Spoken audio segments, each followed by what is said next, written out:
Back rooms. படத்துடைய ஆரம்பத்திலேயே endless ரூம்ஸா இருக்கக்கூடிய ஒரு டைமென்ஷனல் ஸ்பேஸ், அதை இவங்க பேக் ரூம்ஸ் அப்படின்னு அழைக்கிறாங்க. அதுல ஒரு நபர் ஆரம்பத்திலே மாட்டிக்கிறாப்ல, அந்த ஆள் தப்பிக்கலாம் அப்படின்னு நினைக்கும் போது அங்க இருக்கக்கூடிய ஒரு அன்சீன் இல்ல அன்னோன் என்டிட்டி ஒன்று அவரை அங்கேயே அடிக்குது. இப்ப நேர கட் பண்ணா நம்ம கதாநாயகனுடைய இன்ட்ரோ, அவருடைய பேரு கிளார்க்கு, ஒரு ஃபர்னிச்சர் ஸ்டோர் ரூம் ஒன்று வச்சிருக்காப்ல. இவருடைய சொந்த வாழ்க்கையில் 1008 பிரச்சனை, அதனால 24 மணி நேரம் குடிச்சு இப்படியே போச்சுன்னா வாழ்க்கை ஒண்ணுமில்லாம போயிரும்னு சொல்லி ஒரு தெரபிஸ்ட் போய் கன்சல்ட்டும் பண்ணிட்டு இருக்காரு. அவங்களுடைய பேர் மேரி.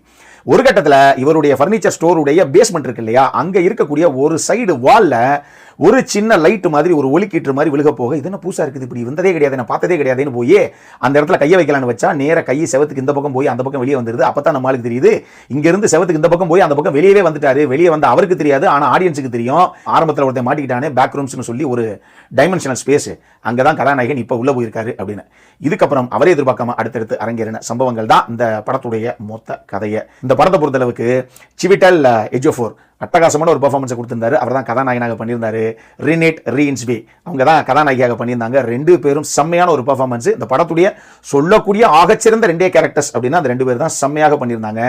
சின்ன சின்ன ஒரு கிரிப்பியான என்வரான்மெண்ட் அட்மாஸ்பியரை கிரியேட் பண்ணி அதை வச்சு முடிஞ்ச அளவுக்கு இந்த கதையை சுவாரஸ்யமாக நகர்த்தி இருந்தது இந்த டீம்.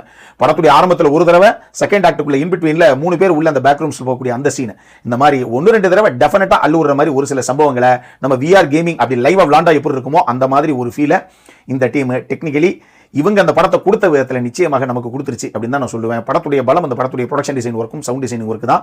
சவுண்ட் டிசைனிங் எல்லாம் குறிப்பாக அந்த பேக் ரூம்ஸ்குள்ள யாராவது ஒரு கதாபாத்திரம் உள்ள போனாங்கன்னா எப்படா வெளியே வருவாங்கிற அளவுக்கு நமக்கு ஒரு மாதிரி ஒரு அன்செட்டிலிங்கான ஃபீலை கொடுத்துறாங்க. அந்த அளவுக்கு எக்ஸ்ட்ரானியான சவுண்ட் மிக்சிங், சவுண்ட் எடிட்டிங் இந்த படத்துக்கு. இந்த படத்தை பொறுத்தளவுக்கு இது இந்த சைக்காலஜிக்கல் ஹாரர் அப்படிங்கிற கேட்டகரிக்குள்ள ஃபாலோ ஆகிறனாலேயே படம் டெட் ஸ்லோ டிராமாவாகத்தான் போகுது. இது ஒரு முக்கியமான பிரச்சனை.